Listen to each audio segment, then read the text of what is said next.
राधे राधे, जय श्री कृष्णा। वैशाख मास के कृष्ण पक्ष में आती है वरुथनी एकादशी। एक ऐसी एकादशी जो मनुष्य के सहस्त्र जन्मों के पापों का तत्क्षण नाश कर देती है। यह ऐसी एकादशी है जिसका श्रवण करने मात्र से मनुष्य को सहस्त्र गायों का दान करने का पुण्य फल प्राप्त हो जाता है। और इस बार यह एकादशी आ रही है 13 अप्रैल 2026 सोमवार के दिन। इस एकादशी का निष्ठा पूर्वक और नियम पूर्वक पालन करना अत्यंत आवश्यक है। लेकिन आखिर शास्त्रोक्त विधि क्या है इस वरुथिनी एकादशी का पालन करने की? तो उसी प्रश्न का समाधान मैं लेकर आई हूँ आज के इस वीडियो में। आज हम बात करेंगे कि वरुथिनी एकादशी व्रत का पालन करने की शास्त्रोक्त विधि क्या है, किस समय में हमें पारण करना चाहिए, पारण कैसे करना चाहिए और इस एकादशी के संपूर्ण दिन की दिनचर्या हमारी क्या होनी चाहिए, इन सब के ऊपर आज हम बात करेंगे। तो चलिए आज का यह वरुथनी एकादशी व्रत विधि वीडियो आरंभ करते हैं। इस बार वैशाख मास की कृष्ण पक्ष की वरुथनी एकादशी आ रही है 13 अप्रैल 2026 दिन सोमवार के दिन, और इस एकादशी व्रत का पारण करने का समय रहेगा अगले दिन यानी कि 14 अप्रैल 2026 मंगलवार के दिन सुबह 6:57 से लेकर 10:18 के बीच में। यही वह समय है जब आप शास्त्रोक्त विधि से एकादशी व्रत का पारण कर सकते हैं, दान दे सकते हैं और स्वयं भी भगवान को अर्पित भोजन प्रसाद के साथ अपने इस एकादशी व्रत को समाप्त कर सकते हैं। आइए अब देखते हैं कि इस एकादशी व्रत का पालन कैसे करना चाहिए और उसकी शास्त्रोक्त विधि क्या है।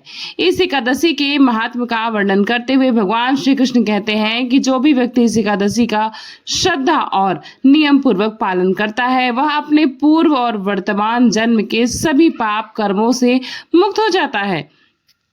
इस मास में जो भक्त पूर्ण श्रद्धा से संकल्प लेकर एकादशी का व्रत का पालन करते हैं उसे अनंत गुना फल की प्राप्ति होती है। एकादशी के एक दिन पहले यानी कि दशमी के दिन सूर्यास्त से पहले भोजन ले लेना चाहिए। उसके बाद अपने मुंह, हाथ और दांतों को अच्छे से स्वच्छ करके अपने मन तथा इंद्रियों को नियंत्रित करके परम भगवान श्री कृष्ण के ऊपर ध्यान केंद्रित करते हुए स्वयं को एकादशी व्रत पालन के लिए तैयार करना चाहिए। एकादशी के दिन प्रातः ब्रह्म मुहूर्त में उठ जाए। ब्रह्म मुहूर्त यानी कि सूर्योदय से कम 1.5 घंटा पहले। यह समय आध्यात्मिक साधक के लिए सबसे अच्छा माना जाता है और इसी वजह से अष्टांग हृदय सूत्र एक में कहते हैं ब्राह्मो मुहूर्ते उत्तिष्ठते स्वस्थो रक्षार्थम आयुष, यानी स्वस्थ मनुष्य को अपनी आयु की रक्षा के लिए ब्रह्म मुहूर्त में उठना चाहिए। उठने के बाद स्नान इत्यादि से स्वयं को शुद्ध कर लेना चाहिए। अगर संभव हो तो किसी पवित्र नदी में जरूर स्नान करें। अगर संभव ना हो तो स्नान के जल में ही गंगा जल अथवा कोई शुद्ध नदी का जल मिलाकर स्नान कर ले। स्नान करने के बाद आपके घर में जो पूजा का स्थान या मंदिर है उसे और उसके आसपास के स्थानों को स्वच्छ करें। फिर अपने गुरु का स्मरण करते हुए श्री हरि की जय जयकार करते हुए घंटी बजाकर भगवान को जगाएं। जगाकर सबसे पहले उन्हें कोई मीठे पदार्थ का भोग लगाएं। जब तक भगवान भोग स्वीकार करते हैं तब तक आप भगवान की प्रातःकालीन मंगला आरती करने की संपूर्ण तैयारी कर लें। आप 15 मिनट बाद भगवान के पास से भोग लीजिए, फिर मंगला आरती करिए, फिर उसका दर्शन करें। अगर आप मंगला आरती नहीं कर सकते हैं तो आप अपनी जो भी प्रातःकालीन दैनिक पूजा है उसे संपन्न कर लीजिए। उसके बाद आप भगवान के समक्ष हाथ में गंगा जल लेकर एकादशी व्रत का संकल्प कर लीजिए और संकल्प लेते हुए भगवान से इस प्रकार प्रार्थना कीजिए कि हे प्रभु, आपकी प्रसन्नता हेतु और अपने शुद्धिकरण हेतु मैं इस एकादशी का पालन करने जा रही हूँ या जा रहा हूँ। इस दिन मैं भोजन से विरत रहूंगी या रहूंगा और अगले दिन अन्न ग्रहण करूंगी या करूंगा। हे पुंडरीकाक्ष, हे अच्युत, कृपया मुझे अपनी शरण में ले लीजिए। इस प्रकार संकल्प करके हाथ में रखे हुए उस गंगा जल को अब तुलसी के पौधे में अर्पित कर दें। और अब समय है तुलसी देवी की पूजा आराधना करने का। तुलसी देवी को एक माध्यम उच्चासन पर स्थापित कीजिए। उन्हें आवश्यकता अनुसार जल प्रदान कीजिए। उनके समक्ष घी का दीपक प्रज्वलित कीजिए और उनकी कम से कम 3 बार प्रदक्षिणा कीजिए। उन्हें प्रणाम करिए और इस मंत्र का उच्चारण कीजिए। वृंदाय तुलसी देवाय प्रियाय केशवस्य च कृष्ण भक्ति प्रदे देवी सत्यवत नमो नमः। तो इस प्रकार आप देवी की प्रार्थना करके उनसे अपने मन की मनोकामना कह सकते हैं। इस तरह से आप तुलसी देवी की प्रार्थना पूर्ण करें। इस मंत्र का ये अर्थ होता है कि हे वृंदे, हे तुलसी माँ, आप भगवान केशव के बहुत प्रिय हैं। हे कृष्ण भक्ति प्रदान करने वाले सत्यवती देवी, आपको मेरा बारंबार प्रणाम है। अब समय है उनके समक्ष बैठकर हरे कृष्ण महामंत्र का जप करने का। हरे कृष्ण कृष्ण कृष्ण हरे हरे, हरे राम राम राम हरे हरे। इस महामंत्र की अधिक से अधिक संख्या में माला का जप करना चाहिए और यही एकादशी के दिन करने योग्य सबसे महत्वपूर्ण कार्य होता है। इसलिए संपूर्ण दिन में या फिर प्रातः काल में इस महामंत्र की कम से कम 10, 16, 25 या फिर 32 माला का जाप अवश्य करें। जब समाप्त होने के बाद एकादशी की कथा अवश्य सुनिएगा। कथा सुनते हुए अपने मन में भगवान श्री हरि का स्मरण जरूर करिए और एकाग्रचित होकर एक स्थान पर बैठकर आरंभ से अंत तक ध्यान पूर्वक इस कथा का श्रवण कर सकते हैं। कथा श्रवण के बाद अपने दैनिक कार्य समाप्त कर सकते हैं। और हाँ, एक बात बता दूं आप सभी को, यदि आप इस व्रत को नहीं रखते हैं तो आप पूजा विधि और कथा श्रवण मात्र से भी उस व्रत का फल प्राप्त कर सकते हैं।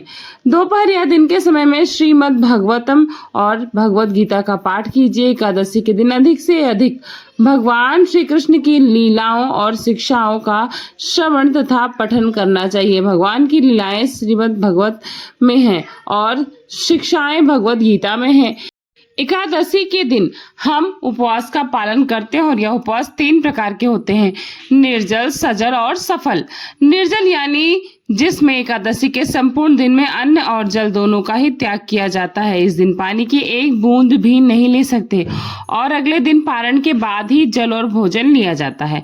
दूसरा उपवास है सजल, जिसमें आप उपवास में मात्र जल ही लेते हैं और कुछ भी नहीं। और फिर तीसरे प्रकार का उपवास होता है जिसे सफल कहते हैं। इसका पालन करते समय भक्त जल, दूध, फलों का रस और एकादशी का प्रसाद ले सकते हैं। अगर आप नहीं जानते कि इस एकादशी में प्रसाद में कौन कौन सी चीज लेना चाहिए, क्या खाना चाहिए, क्या नहीं खाना चाहिए, तो उसके ऊपर भी हम एक वीडियो जरूर बनाएंगे। आप कमेंट बॉक्स में बता देना। तो इस वीडियो को देखकर आप वह भी देख सकते हैं। अगर आप चाय कॉफी पीते हैं तो प्रयास कीजिएगा कि एकादशी के दिन चाय कॉफी ना पिए। बाहर के कोल्ड ड्रिंक्स, धूम्रपान, यह सब बिल्कुल भी नहीं लेना चाहिए। और इस प्रकार आप अपनी शारीरिक क्षमता के अनुसार और आप जिस परिस्थिति में उसके अनुसार आप किसी भी प्रकार का उपवास पालन कर सकते हैं, लेकिन किसी भी स्थिति में अन्न ग्रहण नहीं करना चाहिए। अब संध्या के समय अपने घर में तुलसी देवी की आरती कीजिए। एकादशी के दिन आप जितनी अधिक तुलसी सेवा कर सकते हैं उतनी करनी चाहिए। इस दिन आप प्रातःकाल तुलसी में जलदान भी कर सकते हैं। संध्या के समय उनके समक्ष घी या तेल का दीपक प्रज्वलित करें, धूप और पुष्प अर्पित करें, उनके स्तोत्र या आरती करें। मंदिर में भगवान के समक्ष भी दीपक और धूप अर्पित करें। उनके समक्ष बैठकर हरे कृष्ण महामंत्र का कीर्तन करें। परिवार के सदस्यों के साथ बैठकर भगवान की कथा का श्रवण करें। हमारे शास्त्रों में एकादशी व्रत की रात्रि के समय जागरण करने के लिए बताया गया है। हरि कथा सुनते हुए, करते हुए और भगवान के पवित्र नामों का जाप करते हुए जागरण करना चाहिए। अगर आप कर सकते हैं तो सबसे अच्छा है, लेकिन एक वास्तविकता यह भी है कि इस समय में हम कलयुग में जी रहे हैं। भक्तों को अपने घर, परिवार और ऑफिस की अनेक जिम्मेदारियां भी होती हैं और ऐसे में सभी के लिए जागरण करना संभव नहीं हो पाता है। तो ऐसे में आप रात्रि में विश्राम भी कर सकते हैं। जागरण करना अनिवार्य नहीं है, लेकिन विश्राम करते समय मोबाइल का उपयोग ना करें। अभी तो भगवान का स्मरण और चिंतन करते हुए विश्राम करें और अगले दिन द्वादशी पर फिर से प्रातः ब्रह्म मुहूर्त में उठ जाइए। एकादशी व्रत का पालन करते हुए 3 दिन यानी दशमी, एकादशी और द्वादशी, यह तीनों तिथियों पर संपूर्ण ब्रह्मचर्य का पालन करना चाहिए। अगले दिन द्वादशी पर पूर्ण विधि विधान और नियम के अनुसार निर्धारित समय के अंदर ही एकादशी व्रत का पालन करें। पारण कैसे करना चाहिए इसके ऊपर भी हम एक विस्तृत वीडियो जरूर लेकर आएंगे। उसमें हम आपके पारण से जुड़े हुए प्रश्नों के उत्तर भी देंगे। तो आप अपने प्रश्न अवश्य लिखिएगा और उसे आप देखने के लिए हमारे चैनल को सब्सक्राइब करके रख लीजिएगा। कई बार लोग पूछते हैं कि अगर किसी के घर में सूतक लगा है तो क्या वे एकादशी का व्रत कर सकते हैं? तो इसका उत्तर है हाँ, बिल्कुल कर सकते हैं। अगर आपके घर में किसी की मृत्यु हुई है या फिर किसी का जन्म हुआ है तो आप एकादशी का व्रत रख सकते हैं। बस ध्यान यह रखना है कि इस व्रत की आप कोई भी पूजा इत्यादि मत करिएगा, बस उपवास रखिएगा। हरे कृष्ण महामंत्र का अधिक से अधिक आप जाप कर सकते हैं। एकादशी की कथा का श्रवण करिएगा। भगवत गीता का पाठ भी कर सकते हैं अथवा श्रवण कर सकते हैं। एक और महत्वपूर्ण प्रश्न ये होता है जो कि एकादशी के अगले दिन भी अगर किसी का कोई व्रत या उपवास हो तो एकादशी का पारण वह कैसे करे। इसका उत्तर हालांकि हमने अपनी कई वीडियोस में आपको दिया है, लेकिन कई बार ऐसा होता है कि द्वादशी और त्रयोदशी तिथि एक साथ ही आ जाती है, यानी कि जो लोग प्रदोष करते हैं तो त्रयोदशी के दिन किया जाने वाला प्रदोष व्रत अगले दिन ही पड़ जाता है। कई बार ऐसा भी होता है कि अगर द्वादशी पर प्रदोष ना भी हो तो साप्ताहिक कोई ना कोई व्रत आ जाता है, जैसे गुरुवार, शुक्रवार या सोमवार का व्रत, या फिर साल वर्ष में एक बार आने वाला व्रत। तो ऐसे में भक्तों के मन में यह दुविधा आ ही जाती है कि एकादशी का पारण आखिर कैसे करें, क्योंकि बिना पारण के एकादशी का व्रत तो पूरा होगा नहीं और अगले दिन आने वाला व्रत भी रखना जरूरी है। तो फिर इस स्थिति में हम क्या करें। देखिए, इस संशय में पड़ने वाली कोई बात नहीं है, बहुत सरल विधि। अगर आप के लिए दोनों ही व्रत बहुत महत्वपूर्ण आवश्यक है तो आप यह कर सकते हैं कि एकादशी का पारण करने के लिए द्वादशी के दिन पारण के प्रातः कालीन सभी नियमों का पालन कर लीजिए।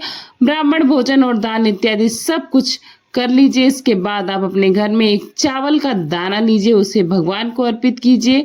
भगवान से प्रार्थना कीजिए कि आप एकादशी व्रत का पारण करने के लिए इस दाने को आपको समर्पित करती हूँ, कृपया इसे स्वीकार करें। उसके बाद अगले दिन व्रत का पारण जिस भी देवी देवता का व्रत है, मान लीजिए शंकर या पार्वती जी का ही, तो आप उनसे प्रार्थना कीजिए कि प्रभु मैं अपनी एकादशी व्रत का पारण करने के लिए इस एक चावल के दाने को स्वीकार कर रही हूँ।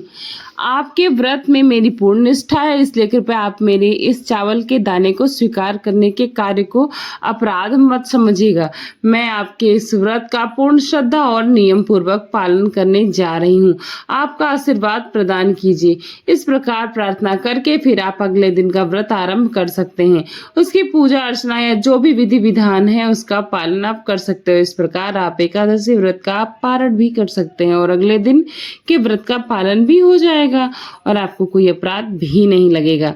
तो यह थी एकादशी का निष्ठा और नियम पूर्वक पालन करने की संपूर्ण जानकारी और व्रत विधि। हमें आशा है कि आपको यह सरल और उपयोगी लगी होगी। अगर आपको ये वीडियो अच्छी लगी होगी तो अपने मित्रों को, परिवारजनों को जरूर शेयर करिएगा जो एकादशी का व्रत रखना चाहते हैं या फिर करने वाले हैं। इससे उनको भी जरूर लाभ मिलेगा। तो चलिए आने वाली एकादशी का श्रद्धा पूर्वक पालन करने की संपूर्ण तैयारी अभी से करते हैं और बाकी चीजों के साथ साथ अपने मन तथा चेतना को भी इस एकादशी पालन के लिए तैयार करते हैं। हरे कृष्णा। और ये वीडियो आपको कैसी लगी कमेंट बॉक्स में जरूर बताइएगा। वीडियो अच्छी लगी हो तो लाइक करिएगा, चैनल को सब्सक्राइब करिएगा। मिलते हैं नई वीडियो के साथ नई वीडियो में। Thanks for watching. Purnima Keshav blog. Radhe Radhe.